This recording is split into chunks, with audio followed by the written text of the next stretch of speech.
మనం వైష్ణవ సదాచారంలో చాలా అంశాలు చెప్పుకున్నాం ఇప్పటివరకు. ఇప్పుడు ప్రసాదం విషయం, వంట ఇవన్నీ చూసాం.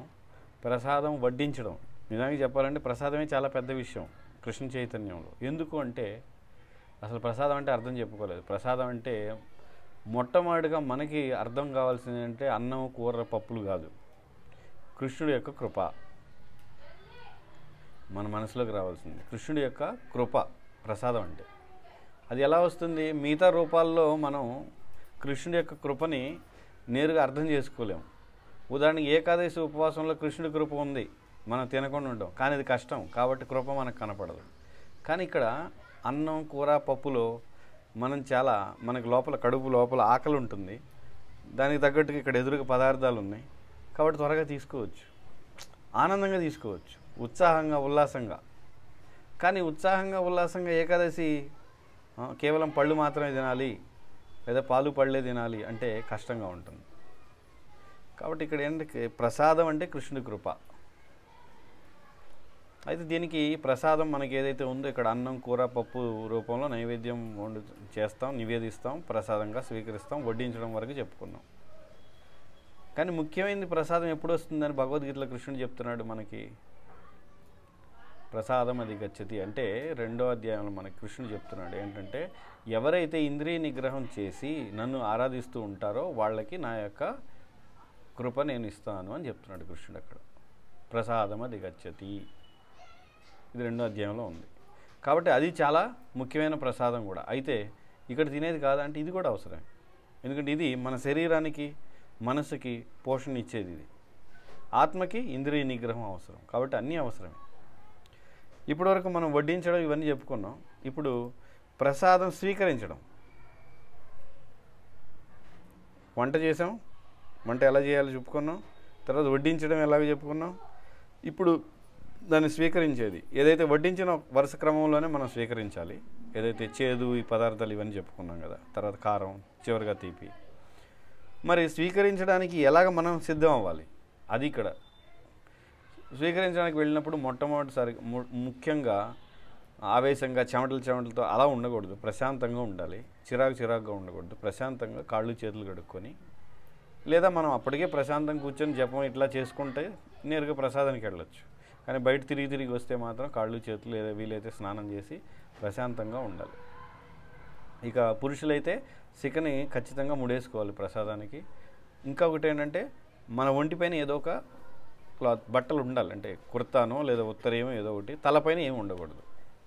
తలపైన కేవలం ఇక్కడే కాదు, మనం మందిరానికి వచ్చినప్పుడు కూడా కొంతమంది నేను చూస్తానంటే ఎండాకాలంలో భక్తులు ఏంటంటే తలగొడ్డ కట్టుకొని అటు ఇటు తిరుగుతారు. కానీ మనం మందిరంలోకి వెళ్ళగానే తలగొడ్డ తీసేయాలి. ఎందుకంటే భగవంతుడి ముందల మనం ఏదో ఒక పెట్టుకోకూడదు అనమాట, అలంకరణ చేయకూడదు. అంటే భగవంతుడి ముందర మనం ఆయన దాసులుగా ఉండాలి కాబట్టి ఆ తలగుడ్డ లేదా రంగురంగు వస్త్రాలు ఏమైనా ఉన్నా కూడా అలా వెళ్ళకూడదు. అదేవిధంగా ప్రసాదం తీసుకునేటప్పుడు కూడా ప్రసాదాన్ని మనం గౌరవిస్తున్నాం కాబట్టి తలగొడ్డ ఏమీ ఉండకూడదు. దానికి చాలా కారణాలు ఉంటాయి. ఎందుకంటే కొంచెం శరీరంలో వేడి వస్తుంది కాబట్టి తలగొడ్డ ఉంటే ఇంకా వేడి ఎక్కువ అవుతుంది, వేడి వస్తువులు తినేటప్పుడు. కాబట్టి ఇందులో అన్ని రకాల ఉన్నాయి నియమాలకి. కేవలం భగవంతుడి పట్ల గౌరవం, తర్వాత మనకి ఆరోగ్యం అన్నీ ఉన్నాయి ఇందులో. కాబట్టి తలగుడ్డ ఇవన్నీ లేకుండా ఉండాలి. ఇంకా స్త్రీలైతే సాధారణంగా ఒంటి నిండా బట్టలు కప్పుకోవాలి, ఎక్కడ కూడా కనపడకూడదు. వాళ్ళ స్త్రీ యొక్క వేషధారణ అదంతా మనం ఇంకా రాలేదు అక్కడికి. అంటే వేషం దుస్తుల గురించి మనం ఇంకా చెప్పుకోలేదు. అంటే కొన్ని చెప్పుకున్నట్టున్నాం, చెప్పలేదు పూర్తిగా అవ్వాల. ఇంకా ఏంటంటే ఈ ప్రసాదం స్వీకరించడంలో వీలైనంత వరకు భక్తులతో కలిసి తీసుకోవడం మంచిది. ఇతర భక్తులతో కలిసి తీసుకోవచ్చు, లేదంటే అభక్తులు లేకుండా ఉంటే మంచిది. వాళ్ళు ఏదో తింటూ, ముఖ్యంగా ఏదో నాన్ వెజ్ ఏదో ముఖ్యంగా మనం చూస్తే ఎవరైతే ప్రచారం చేస్తారో వాళ్ళకి ఇబ్బంది ఉంటుంది. ప్రయాణంలో తీసుకోవాలి కొన్నిసార్లు, ట్రైన్లో అక్కడక్కడ తప్పదు. అక్కడ వాళ్ళు నాన్ వెజ్ అవి తింటారు, ఆ వాసనలు వస్తుంటాయి, కానీ భరించక తప్పదు, ప్రచారం కోసం వాళ్ళు భరించాలి. కాబట్టి భక్తులతోటి వీలైతే భక్తులు వడ్డించడం ఇవన్నీ ఉంటే మంచిది. అది మనం ముందలే చెప్పుకున్నాం. ఇక ఏ సమయంలో ప్రసాదం తీసుకోకూడదు ఇది కూడా ముఖ్యం. ప్రసాదం తీసుకొని సందర్భాలు కొన్ని ఉన్నాయి. ఎప్పుడు? త్రిసంధ్యల్లో, ఉదయం సంధ్యా సమయం అంటే సూర్యోదయం అవుతున్నప్పుడు, సాయంత్రం సూర్యాస్తమయం జరుగుతున్నప్పుడు, మధ్యాహ్నం సంధ్య ఒకటి ఉంటుంది 12:30 అప్పుడు కూడా తినకూడదు. అంటే అప్పుడు గాయత్రి చేసే సమయం, ఇంకా స్నానం చేసే సమయం, గాయత్రి చేసే సమయం. కాబట్టి త్రిసంధ్యల్లో తీసుకోకూడదు. కేవలం ప్రసాదమే కాదు, నిద్ర కూడా పోకూడదు, ఇంకా మైథునం కూడా చేయకూడదు సంధ్యల్లో. మనకు అలాగే కదా భాగవతంలో సాయం సంధ్యలో మైథునం చేయడం వలన రాక్షసుడు హిరణ్యాక్ష హిరణ్యకశిపుడు ఇద్దరు పుట్టారు. కాబట్టి ఆ సందర్భంలో కూడా మనం తినడం అనేది మంచిది కాదు. అందుకే అది అసుర సంధ్య అంటారు, సాయంత్రం సంధ్యని. ఇంకా ఎప్పుడు ప్రసాదం తీసుకోకూడదు, అంతకు ముందర పూర్తిగా ఆహారం అరక్కపోయినా కూడా తీసుకోవడం మానేయాలి. అసలు ఆకలి లేకపోతే, అందరూ తింటున్నారు కదా అని మనం కూడా తింటే ఏమవుతుంది, రోగం వస్తుంది. అనవసరంగా తీసుకోకూడదు. అంటే మరి ఏం చేయాలి, ప్రసాదం కదా గౌరవం లేదా అని అనుకోవచ్చు. ఎందుకంటే ఎప్పుడు ప్రసాదం తీసుకునేవాడికి తర్వాత తీసుకుంటాడుగా, ఉదయం మళ్ళీ సాయంత్రం తీసుకుంటాడు కదా, కాబట్టి ఇబ్బంది లేదు. ఇంకా ప్రసాదం తీసుకునేటప్పుడు ఆయుర్వేదం ప్రకారం పద్మాసనంలో కూర్చుంటే చాలా మంచిదంట. కానీ మనం సాధారణంగా ఏం చేస్తాం, మనం సుఖాసనంలో కూర్చుంటాం. ఇది సుఖాసనం అంటే ఇది. సుఖాసనం కూడా మంచిదే. సుఖాసనం, పద్మాసనం ఇంకా మంచిదంట అరుగుదలకి. కొంతమంది అలా కూడా తీసుకుంటారు, పద్మాసనంలో కూర్చొని తీసుకుంటారు, అది చాలా మంచిది సుఖాసనం. అయితే ప్రసాదం తీసుకున్న వెంటనే ఎవరికైనా అరుగుదల బాగా లేని వాళ్ళు వజ్రాసనంలో కూర్చోవాలి ప్రసాదం అయిన తర్వాత, తిన్న తర్వాత. అది బాగా అరుగుదల ఉంటుంది. అంటే ఇదంతా ఆరోగ్య సూత్రాలు మనం చెప్పేది. ఇంకా ఈ ప్రసాదం తీసుకునే సమయంలో మనం ఎడమ చేతితోటి ప్రసాదాన్ని తాకకూడదు. ఎందుకంటే చాలామంది, ముఖ్యంగా మనం ఉత్తర భారతీయ దేశంలో చూస్తే వాళ్ళు చపాతీలు తుంచేసుకొని, రెండు చేతులతో చపాతీలు తుంచేసుకొని, అంటే అది కూడా కొంతవరకు పర్లేదు. ఎందుకంటే ప్రసాదం తీసుకోవడం మొదలుపెట్టక ముందలు చేస్తే రెండు చేతులతో చేసి అంతా సెట్ చేసుకొని తింటారు. కానీ మధ్యలో ఇంకో చేయి పెట్టడం, ఎంగిల్ చేసిన తర్వాత దాన్ని చేయకూడదు. అసలు వీలైతే అది కూడా లేకుండా ఉంటే మంచిది. ఎడమ చేతితో ప్రసాదాన్ని తాకకూడదు. కారణం ఏంటంటే మనం ఎడమ చేతిని మన దేహంలో మనం చూసినట్లయితే బొడ్డు, ఎవరికైనా స్త్రీ కానీ పురుషులకు కానీ, బొడ్డు నుండి క్రింద భాగం అంతా అపవిత్రంగా పరిగణించబడుతుంది. ఎప్పుడు పై భాగం పవిత్రంగా పరిగణించబడుతుంది. ఆ కింద భాగాన్ని శుభ్రపరచుకోవడానికి, ముఖ్యంగా మలం మూత్రం కానీ ఏదైనా దాన్ని చేయడానికి ఎడమ చేతిని వాడతాం, పైదానికి కుడి చేతిని వాడాలి. కాబట్టి పవిత్రమైనది ప్రసాదం కనుక దానికి కూడా కుడి చేతినే వాడాలి. కుడి చేతితోనే తీసుకోవాలి, ఎడం చేతితో తీసుకోకూడదు, ఎడం చేతితో తినకూడదు. మనం చెప్పుకున్నాం, ఏదైనా ఇవ్వడం తీసుకోవడం కూడా కుడి చేతితోనే జరగాలి. ఒక మినహాయింపు ఉంది. ఎవరికంటే మనకంటే ఉన్నతమైన వాళ్ళు కొంచెం అటు ఇటుగా చేసినా పర్లేదు. వాళ్ళు వయసు ఎక్కువ ఉండొచ్చు, ఏదన్నా సేవలో ఉండొచ్చు. ఉదాహరణకి వాళ్ళు జపం చేసుకుంటూ ఉన్నారు, మనకంటే పై స్థాయి భక్తులు, వాళ్ళకి ఏదో తాళం ఏదో ఇవ్వాలి. మనం ఎడం చేతితో వాళ్ళు అడిగారు అనుకుంటే మనం ఇవ్వచ్చు. మనం ఏంటి, వీళ్ళు ఎటికెట్ లేదని మనం చూడకూడదు వాళ్ళని, ఎందుకంటే పైన వాళ్ళు కాబట్టి ఆ గౌరవం మనం ఇవ్వాలి వాళ్ళకి. కానీ అలానే వాళ్ళు ప్రతిసారి అలా చేయకూడదు. వాళ్ళు కూడా పాటిస్తారు, చేయకపోయినా పర్లేదు. అది ఇక్కడ చెప్పేది. ప్రసాదం ఈ సందర్భాల్లో మనం చెప్పుకున్నాక తీసుకోకూడదు. ఇది సంధ్యా సమయం, వీటిలో ఈ ఆసనాలు ఇలా ఉండాలి. కానీ వయసు ఎక్కువైపోయిన వాళ్ళు ప్రసాదం ఎలా తీసుకోవాలి? వాళ్ళు కొంతమంది కింద కూర్చోలేని వాళ్ళు ఉంటారు, వాళ్ళు కుర్చీలో లేదా టేబుల్స్ వాళ్ళకి అరేంజ్ చేయాలి కూడా మనం తప్పకుండా. ఎందుకంటే వాళ్ళకి ఇచ్చే గౌరవం. వాళ్ళు అభక్తులు కూడా అయి ఉండొచ్చు కొన్నిసార్లు, మన కార్యక్రమాలకు వస్తూ ఉంటారు కదా. ఇంకా ప్రసాదం మనం తీసుకోబోయే ముందల ముఖ్యమైనది ఒకటి చేయాలి. ఏంటది? అందరు చేయాల్సింది, ఇది మర్చిపోకూడదు. శరీర విద్యాజాల్ జడేంద్రియతాహకాలు అనేది ఖచ్చితంగా ఆ మంత్రాన్ని చదువుతూ, కేవలం కాకపోతే ఏంటంటే చాలామంది చదివేస్తారు కానీ అది అందులో ఏముందనేది తెలుసుకోరు. కాబట్టి ఖచ్చితంగా మనం అందరం కూడా దాని యొక్క అర్థం ఏంటి, ఇది కృష్ణుడి యొక్క కృప, నా యొక్క ఇంద్రియాలు నన్ను ఇక్కడ సంసారంలో పడేస్తుంటే ఇంద్రియాలను నిగ్రహించడానికి కృష్ణుడి యొక్క కృప ద్వారా ప్రసాదాన్ని ఇస్తున్నాడు. ఆ కృపతోటి ఆయన నామాన్ని, రాధాకృష్ణుల నామాన్ని కీర్తించాలి. ఇవన్నీ దాంట్లో అర్థం ఉంది. ఏది? శరీర విద్యాజాలు అనే దాంట్లో. దీని గురించి మనం చెప్పుకున్నాం ముందలే, మహాప్రసాద శరీరం మంత్రం గురించి. అయితే ఈ ప్రసాదం తీసుకునేటప్పుడు భక్తులందరూ కలిసి కూర్చున్నప్పుడు, ముఖ్యంగా ఒక 10 మంది అందరం కలిసి మొదలుపెట్టాం కాబట్టి లేచేటప్పుడు కూడా అందరిది అయిపోయే వరకు ఉండడం అనేది మర్యాద. అంటే చాలామంది మనం ఇప్పుడు బంతులు భోజనాలు అంటారు కదా, బంతి భోజనం, బంతి అంట, అది బంతి కాదు, పంక్తి. పంక్తి అంటే వరుస. ఒకే వరుసలో కూర్చున్న వాళ్ళు అందరూ ఆ పంక్తి మొత్తం అందరూ అయిపోయే వరకు కూడా మిగతా వాళ్ళు వేచి ఉండాలి తీసుకునే వరకు. అప్పుడు వాళ్ళు ప్రశాంతంగా, ఎక్కువ తినేవాళ్ళు ఉంటారు, తక్కువ ఉంటారు. తక్కువ వాడు త్వరగా ముగిస్తాడు, ఎక్కువ తినేవాడు కొంత సమయం పడుతుంది. కాబట్టి వాళ్ళకు కూడా సమయం ఇవ్వడం కోసం మనందరం కలిసి ఉంటే మంచిది. కానీ ఎవరైనా అందులో ఉన్న పెద్దవాళ్ళు మీరు లెగవండి అంటే పర్లేదు, అది దానికి వెళ్ళిపోవచ్చు. అది కూడా మనం ముందర చెప్పుకున్నట్టున్నాయి ప్రసాదం గురించి.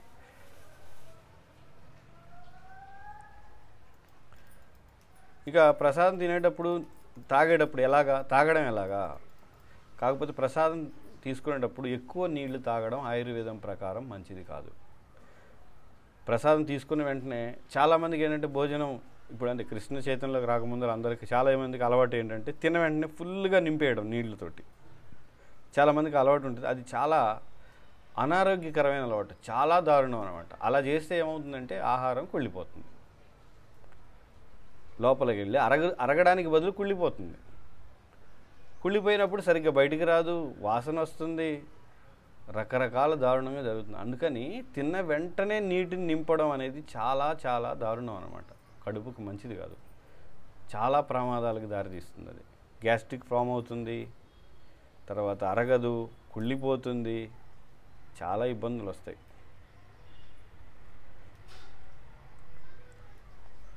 అయితే ఈ ప్రసాదం తీసుకునేటప్పుడు ఇంకొక ముఖ్యమైన విషయం, చాలామంది అలా తినకూడదు, శబ్దాలు చేయకూడదు తినేటప్పుడు.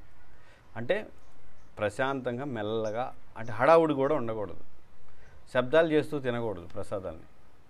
ఎందుకంటే పూర్వం చెప్తారు బ్రాహ్మణికలు అనమాట, అంటే బ్రాహ్మణ సంస్కృతిలో శబ్దాలు చేయడం ఇట్లా ఏమి ఉండదు, మెల్లగా కొంచెం కొంచెం వేసుకొని తింటారు. ఇంకా వీలైతే ప్రసాదం తీసుకునేటప్పుడు చాలామంది ఏంటంటే మనం తీసుకుంటున్నాం కదా, అప్పుడు కొంచెం కొంచెంగా వడ్డించుకోవడం మంచిది. చాలామంది ఏం చేస్తారంటే నేను తినేస్తా అని వేసేసుకొని చివరిలో ఎక్కువైపోయిందని అని ఏం చేయాలో తెలియని పరిస్థితిలోకి వెళ్ళిపోతారు. అది వదిలేయకూడదు, మరి అలా అని లోపలికి వెళ్ళదు. కాబట్టి వీలైనంత వరకు కొంచెం తక్కువే. అందులో ఇంకొక ముఖ్యమైన సూత్రం ఏంటంటే ప్రసాదం తీసుకునేటప్పుడు మనకి 10 ముద్దలు ఆకలి అనుకోండి, 7 ముద్దలు తిని 8 ముద్దలు తిని వదిలేయడం మంచిది. అంతేగాని 11 అస్సలు తినకూడదు. 10 ముద్దలు ఆకలి అయితే 11వ ముద్ద తినకూడదు. వీలైతే 2 ముద్దలు తగ్గించినా నష్టం ఉండదు. ఇది సూత్రం, ముఖ్యమైన సూత్రం ఆరోగ్యానికి. ఎందుకని ప్రసాదం ఎందుకు తీసుకుంటున్నాం, ఆరోగ్యం ఎందుకు మాట్లాడుతున్నాం? ప్రసాదం యొక్క ఉద్దేశం మన శారీరకంగా మానసికంగా ఆరోగ్యంగా ఉండి కృష్ణుడి సేవ చేయడానికి. లేదంటే ప్రసాదమే అవసరం లేదు.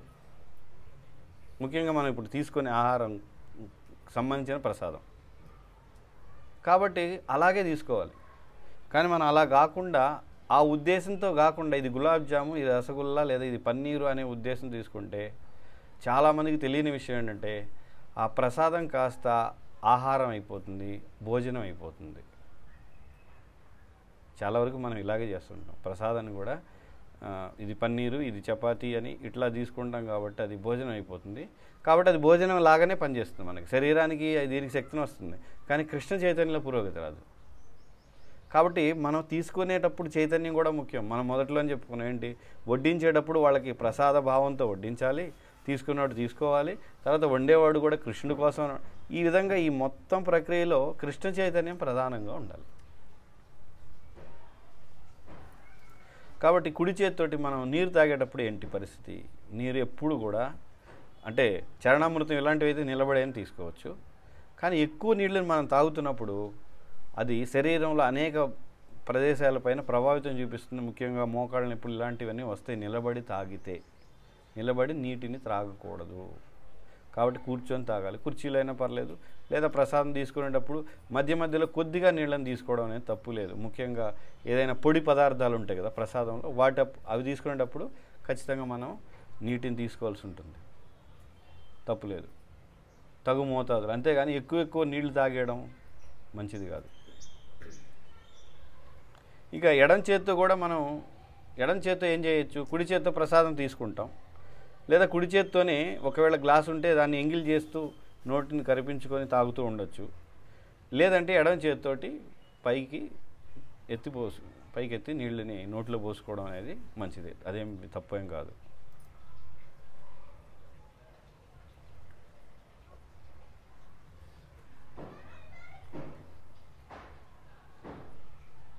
ఇంకొకటి ముఖ్యంగా ఇప్పుడు చాలా ముఖ్యమైన విషయం ప్రసాదంలో, స్పూన్లు, ఫోర్కులు, నైఫ్లు వాడకూడదు. ప్రసాదం తీసుకునేటప్పుడు చేతినే వాడాలి. ఎందుకంటే దానిలో ప్రసాదం పట్ల ఒక అగౌరవం ఉంది. ఏంటంటే ప్రసాదం చేతులు కంటుకొని ఇరిటేషన్. అంటే ప్రసాదం పవిత్రమైంది, చేతులు కంటుకుంటే మంచిది కదా. కానీ ఏంటి, చేతులు కడుక్కోవాలి, ఇరిటేషను, ఆయిల్ అంటుతుంది. అందుకే ఫోర్కులు ఇవన్నీ వచ్చినాయి, కత్తులు ఇవన్నీ. లేదా వాళ్ళకి నీళ్లు లేకపోవడం వలన చేతులు కడుక్కోవడానికి నీళ్ళు లేకపోవడం వచ్చింది. కానీ భారతదేశంలో అటువంటి పరిస్థితి లేదు ప్రస్తుతానికైతే. కాబట్టి ఖచ్చితంగా చేతితోనే తినాలి. స్పూన్లతో తినడం, నేను ఈ మధ్య చూశాను ఒక అతను, ఆయనకి 70 ఏళ్ళు ఉంటాయి, కనీసం వాడు చిన్నప్పుడు 60 ఏళ్ళ వ్యక్తి ఆయన, వాడు చిన్నప్పుడు అసలు స్పూన్లో తినడం చూసి ఉండడు. ఇప్పుడు వాడు స్పూన్తో తినేస్తున్నాడు. చెయ్యి బాగలేదంటే చక్కగా బాగుంది తింటున్నారు వాళ్ళు. అలా అలవాటు చేసుకున్నారు.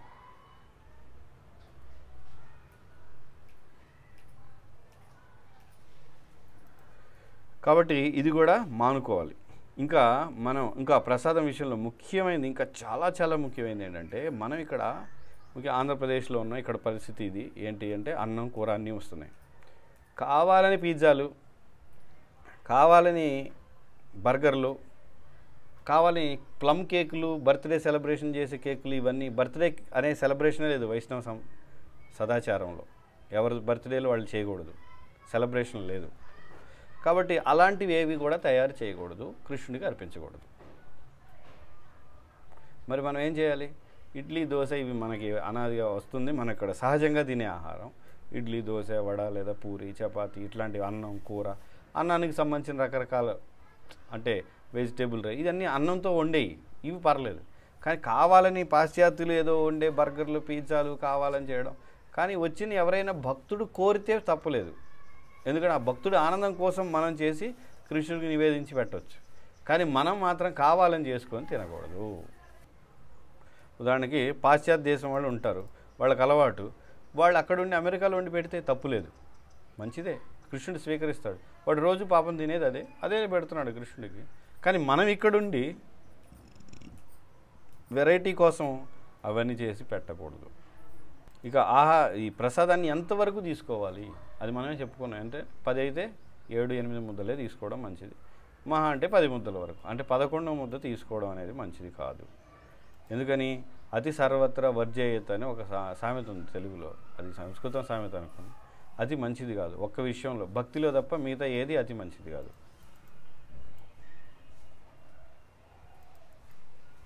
ఇంకా ఏంటంటే, మన ఆయుర్వేదం వీటి ప్రకారం మన పొట్టలో అంటే కడుపులో 25% ఖాళీ ఉండాలి తిన్న తర్వాత. అంటే అర్థం ఏంటి? ఆ 2 ముద్దలకి 3 ముద్దలకి ఖాళీ వదిలేయాలని అర్థం. కానీ వాటిని కూడా నింపేయకూడదు. ఇక ప్రసాదం మనం తీసుకోవడం పూర్తయింది, తర్వాత ఏం చేయాలి? చేతులు కడుక్కుంటాం, వీలైతే కాళ్ళు కూడా కడుక్కోవడం మంచిదే తిన్న తర్వాత, నష్టమేం లేదు ప్రసాదం తర్వాత. ఇంకొకటి, ప్రసాదం తీసుకున్న వెంటనే పడుకోవడం అనేది అన్నింటికంటే దరిద్రం ఏంటంటే, మన యొక్క రోజుల్లో తిన్న వెంటనే పడుకోవడం అనేది చాలా దరిద్రం అనమాట. వీలైతే ఒక ముద్ద ఎక్కువ తిన్నా, 10 ముద్దలకి 10 ముద్దలు తిన్నా పర్లేదు, 11 ముద్ద కూడా పర్లేదు. కానీ దానికంటే వరస్ట్ ఏంటంటే ఇది పడుకోవడం, తిన్న వెంటనే నిద్రపోవడం. అలా అని 11 ముద్దలు తినమని కాదు, అంటే అది ఇంకా దారుణం అనమాట. తిన్న వెంటనే పడుకోవడం అనేది చాలా దారుణం, అది అనారోగ్యం. ఎవరైతే తిన్న వెంటనే రోజు పడుకుంటారో వాళ్ళకి ఖచ్చితంగా రోగాలు వస్తాయి, ఇంకా ఆలోచనే లేదు, వాడు రోగి అంతే. ఎందుకంటే తిన్న వెంటనే పడుకోవడమే రోగానికి లక్షణం, అసలు అలా రాకూడదు. కానీ కొంతమందికి ఏదైనా ఇబ్బందులు ఉంటే, శారీరక ఇబ్బందులు, కొన్ని రకాల రోగాలు ఉంటాయి, వాళ్ళకి తినగానే పడుకోకపోతే ఇంకా వాళ్ళు పని చేయలేరు, ఇట్లా ఏదో ఉంటుంది, ఇంకా వాడు అంతే. అంటే తిన్న వెంటనే పడుకోవడం వలన అనేది ఏంటంటే మన జీవితాన్ని కూడా తగ్గిస్తుంది, అతిగా తినడం వలన కూడా మన జీవన కాలం తగ్గిపోతుంది, ఇంకా రోగాలు వస్తూ ఉంటాయి అన్నమాట. ఇవన్నీ ప్రసాదానికి సంబంధించి. అయితే ఇంకా కొన్ని విషయాలు నేను మర్చిపోయాను, అవి చెప్తాను మిగతావి ఇప్పుడు. తర్వాత ఏంటంటే రకరకాల భక్తులతో వ్యవహారాలు అనేవి ఉన్నాయి. దానికంటే ముందల ఇక్కడ కొన్ని మర్చిపోయిన విషయాలు ఏంటంటే, ముఖ్యంగా మనం వాడే ఫ్యాను లేదా నీరు అంటే, లేదా సబ్బు కావచ్చు, అంటే ఇవన్నీ కెమికల్స్ కదా అనుకోవచ్చు, సబ్బు ఇవన్నీ కెమికల్తో తయారైనవి, లేదా కొన్ని రకాల ప్లేట్లు ప్లాస్టిక్తో తయారైనవి అనుకోవచ్చు. కానీ వాటిని కూడా మనం వీలైనంత తక్కువగానే వాడాలి. కానీ ఇష్టం వచ్చినట్టు వాడేయడం, లేదా ట్యాప్ ఆన్ చేసి నీళ్ళని వదిలేయడం, ఫ్యాన్ ఆన్ చేసి వదిలేయడం, లైట్ ఆన్ చేసి వదిలేయడం, ఇవన్నీ చేయకూడదు. ఎందుకంటే ఇవన్నీ కూడా కృష్ణుడి యొక్క శక్తే, కృష్ణుడు మనకి ఇచ్చినవి. అఫ్కోర్స్ వైదికంగా ఉండి ప్లాస్టిక్ ఇవన్నీ కూడా ఉగ్రకర్మతో సంబంధించిన ఉత్పత్తులు వాడకుండా ఉంటే మంచిదే, కానీ వాడుతున్నాం. వాటితో ఎలా వాడాలి? ప్రభుపాద చెప్తున్నారు ఏంటి? Best use of bad bargain. Bad bargain చెడ్డ బేరం, ఇవన్నీ వాడడం మంచిది కాదు. కానీ వాడుతున్నప్పుడు ఎలా వాడాలి? వీలైనంత తక్కువగా వాటిని వాడాలి, కానీ వీలైనంత ఇష్టం వచ్చినట్లు వాడి పడేయకూడదు. నీటిని వదిలేయడం, ట్యాపు లైట్ ఆన్ చేసి వదిలేయడం, ఫ్యాన్ మనం లేకపోయినా తిరుగుతూ ఉండడం, ఇలాగా వాడకూడదు. అంటే అక్కడ కూడా కృష్ణ చైతన్యం ఉంది. ఏంటది? ఇవన్నీ కృష్ణుడే ఇచ్చాడు అనే ఆలోచనలో ఉంటేనే అది మనం అలా చేస్తాం, కృష్ణుడి ద్వారా వచ్చినాయి అని. కొన్నిసార్లు మనం ఏం చేస్తాం, మనం హోటల్కో ఎక్కడో ఉంటాం, ఒక ఏదో వ్యాస పూజ ఇలా బయటికి వెళ్తాం యాత్రలో, మంద కాదుగా, హోటలేగా, కరెక్ట్ పోతే ఏమైంది, మనకి ఎలాగ బిల్లు రాదుగా. అయినా కూడా అక్కడ కూడా ఇది కృష్ణుడిదే అని మనం వీలైనంతే వాడాలి. లేదంటే అక్కడ అలవాటు ఇక్కడ, ఇక్కడ అలవాటు అక్కడ, అంతటా అలా అలవాటు అయిపోతాం మనం. అది చాలా మంచిది, చాలా ప్రమాదం అది. కాబట్టి ఏది కూడా అదే కాదు, ఏది కూడా ఏదో మనకి దీనిపైన అధికారం, హక్కు ఉంది కాబట్టి ఇష్టం వచ్చినట్టు వాడుకోవచ్చు అనేది వదిలేయాలి. నిజానికి శుద్ధ భక్తులైతే నేను ఏవి వాడుకోవడానికి నాకు అర్హత లేదు, నేనంత పాపిని, కానీ కృష్ణుడి కృప వలన నాకు ప్రసాదం లభిస్తుంది, కృష్ణుడి కృప వలన భక్తుల సాంగత్యం లభించింది అనే ఆలోచనలో ఉంటారు వాళ్ళు. మనం ఏమనుకుంటున్నాం, నేను వచ్చాను కాబట్టి భక్తులు దొరికారు, భక్తుల దగ్గరికి నేను వస్తున్నాను కాబట్టి నాకు సాంగత్యం వస్తుంది, నా వలన ఇవన్నీ నేను కావాలని సాంగత్యం తీసుకుంటున్నాను, నేను ప్రసాదం తీసుకుంటున్నాను, నాకు అర్హత ఉంది, నాలో శక్తి ఉంది, నాకు శ్రద్ధ ఉంది అనుకుంటాం మనం. కానీ శుద్ధ భక్తులు కృష్ణుడి యొక్క కృపగా చూస్తారు వీటన్నింటినీ కూడా. కాబట్టి అది చాలా ముఖ్యం. ఏంటి? అన్నింటినీ కూడా కృష్ణుడి యొక్క కృపగా మనం చూసే దృష్టిని పెంపొందించుకోవడం చాలా ముఖ్యం. దేన్ని మరి కేవలం వీటినేనా, ఇంకా ఏది లేదా కృష్ణుడి యొక్క కృపగా చూసేది? ఉంది. మన జీవితంలో కష్టాలు కూడా ఎలాగా, ఆ కష్టాల వల్ల మనలో కృష్ణ చైతన్యం పెరిగే అవకాశం ఉంది. అంటే కృష్ణుడి వైపు ఇంకా ఎక్కువగా కృష్ణుని ఆశ్రయిస్తాం. లేదంటే కష్టాలు లేకుండా ఉంటే, అంత సుఖాలుగా ఉంటే మనం ఏంటంటే నేను పుణ్యం చేసి వచ్చాను, నేను దీనికి అర్హుణ్ణి అనే విధంగా ఉంటే మనలో వినయం రాదు. ఎప్పుడైతే వినయం ఉండదో అహంకారం పెరుగుతుంది. అహంకారం పెరిగితే హరినామాన్ని నిరంతరం కీర్తించలేము. అది సంగతి. ఇది ప్రసాదం ఇవన్నీ కూడా అయిపోయినాయి ఇంతవరకు. తర్వాత మనం వేరే అంశాలు మొదలు పెడదాం. ఇప్పుడు అది మొదలు పెట్టట్లేదు, నేను ఇంతటితో ఆపేస్తున్నాను. ఎవరికైనా ఏమైనా ప్రశ్నలు, సూచనలు, సందేహాలు ఉంటే అడగచ్చు. ఇప్పుడు ఇక్కడ ప్రశ్న ఏంటంటే, ఇట్లా రకరకాల వాదనలు ఉన్నాయి. మోడర్న్ సైంటిస్టులు ఏమంటున్నారంటే, మీకు ఆమ్లాలు ఎంత కావాలో అంత ఉత్పత్తి అవుతాయి, మీరు సాంబార్ తినండి, లేదా పచ్చిది తినండి, ఏదైనా తినండి, నీరు తాగండి, ఏమి ఇబ్బంది లేదని మోడర్న్ వాళ్ళు చెప్తున్నారు. తర్వాత లేదా మంచం సత్యనారాయణ వీళ్ళు రకరకాల వాళ్ళు నీళ్ళు లేకుండా గట్టిగా తినండి కొంతమంది. ఇలా రకరకాల వాదనలు ఉండొచ్చు. కానీ ఏది ఏమైనా కూడా మన శరీరానికి అసలుది ఏంటి? ఆయుర్వేదం కూడా ఇలా చెప్తుంది. కానీ మన శరీరానికి ఏది అలవాటు చేస్తామో, ఇంకోటి కూడా ఉంది నియమం, ఏది అలవాటు చేస్తామో ఆ విధంగా కూడా శరీరం అడ్జస్ట్ అవుతుంది. కానీ ఈ నీళ్ళు ఎక్కువగా తాగడం అనేది కొంతమంది అలవాటు చేసుకుంటారు, అలవాటుగా, అంటే ఖాళీ ఉంది కదా అని తాగేస్తారు. అది మనం వద్దంటున్నాం అంతే. మధ్య మధ్యలో నీళ్ళని కూడా తాగొద్దని చెప్పట్లేదు పూర్తిగా, అవసరమైనప్పుడు తాగొచ్చు ఆ పదార్థాన్ని బట్టి. శరీరం అడుగుతూ ఉంటుంది కారం ఎక్కువ లేదా డ్రైగా ఉంటే. ఉదాహరణ చెప్తాను, ఒక ఉదాహరణ. మీరు కేవలం ఉట్టి ఇడ్లీలు పచ్చడి మాత్రమే తినండి, ఒక 5-6 ఇడ్లీలు, ఖచ్చితంగా నీళ్ళు తాగాలి, ఎందుకంటే ఆగిపోతుంది ఇక్కడ. అది శరీరమే చెప్తుంది మనకి కావాలని నీళ్ళు. అప్పుడు ఇవ్వకపోతే లేదు నీళ్ళు ఇవ్వకూడదు అంటే ఎలా కుదురుతుంది? కుదరదు. అంటే సాఫీగా శరీరానికి మన ఆహారాన్ని అందించడం లేదు. కాబట్టి శరీర తత్వాన్ని బట్టి కూడా మారుతుంది. అది ఆయుర్వేదం కూడా చెప్తుంది. మళ్ళీ శరీర తత్వాన్ని బట్టి నువ్వు అరిగించే పదార్థాలు మారుతూ ఉంటాయి, నువ్వు తినే పదార్థాలు కూడా మారుతాయి. కొంతమంది కారం ఎక్కువ తింటారు, కొంతమంది స్వీట్ ఎక్కువ తింటారు. అదే శరీరాన్ని బట్టి కూడా మార్పు. మనం ఇప్పుడు ఏదైతే చెప్తున్నాం ఇది సహజంగా చెప్తున్నాం, అంటే సాధారణంగా ఇన్ జనరల్ అందరికీ. కానీ కొన్ని మార్పులు ఉంటాయి. కొంతమంది స్వీట్ ఎక్కువ తిన్నా బాగానే ఉంటారు. కానీ సాధారణంగా స్వీట్లు ఎక్కువ తింటే ఒంట్లో వేడి పెరుగుతుంది, తమగుణం ఎక్కువ అవుతుంది ఎవరికైనా సాధారణంగా. కానీ కొంతమంది అరిగించుకోగలరు. ఎవరో ఒకళ్ళిద్దరి గురించి మాట్లాడట్లేదు, మనం సాధారణంగా మాట్లాడుతున్నాం. కాబట్టి ఇక్కడ ఏంటంటే దీన్ని మనం ఎక్కువగా చర్చించే కంటే ఎవరి శరీర తత్వానికి ఏది అవసరమో దాని ప్రకారం వెళ్ళిపోవడం మంచిది. చాలామంది గంట ముందల, గంటన్నర ముందల తాగొద్దు, ఇవన్నీ కండిషన్స్ పెడతారు. కానీ ఆయుర్వేదం అలాంటి కండిషన్స్ ఏమీ పెట్టడం లేదు. ఆయుర్వేదం నీకు దాహం అయితే ఎప్పుడైనా తాగొచ్చు, ఆకలైన ఫిక్స్డ్గా నువ్వు ఒక సమయం పెట్టుకొని ఆ టైంలో ఆకలి అయ్యే విధంగా చూసుకో, తిను అంతే.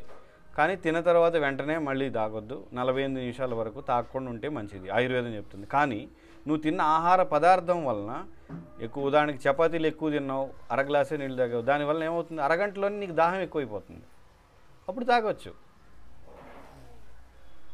అది కాబట్టి ఏంటంటే పరిస్థితిని బట్టి పోవాలి. ఇప్పుడు మనం ఏంటంటే ఇక్కడ నియమాలు చెప్పుకుంటున్నాం, అంతేగాని ఆహారం ప్రత్యేకంగా ఎలా అరుగుతుంది అనేది ఇక్కడ కాదు. ఇది సదాచారంలో సహజంగా భక్తులందరూ ఆరోగ్యంగా ఉండడానికి మనం చెప్తున్నాం అది. ఇంకా ఎవరికైనా ఏమైనా ప్రశ్నలు? ఇంకొక ముఖ్యమైన విషయం, కొంతమంది ఏం చేస్తారంటే నీళ్లు గ్లాస్ పైకెత్తి శబ్దాలు వస్తాయి, గొడగడ గడగడ శబ్దాలు వస్తూ అసలు ఆపకుండా తాగుతారు. అది మంచిది కాదని చెప్తుంది ఆయుర్వేదం. అంటే కొంచెం కొంచెంగా తాగడమే మంచిది, ఒక గుక్కలుగా తాగడం మంచిది. ఒకటి తాగి మళ్ళీ ఆపి మళ్ళీ తాగి ఇట్లా ఇది మంచి విధానం. అంతేగాని ఇలా ఒక డబ్బాలో పోసినట్లుగా తెరిచేసి పైనుంచి పోసేస్తూ ఉంటారు, అది అంత మంచిది కాదు.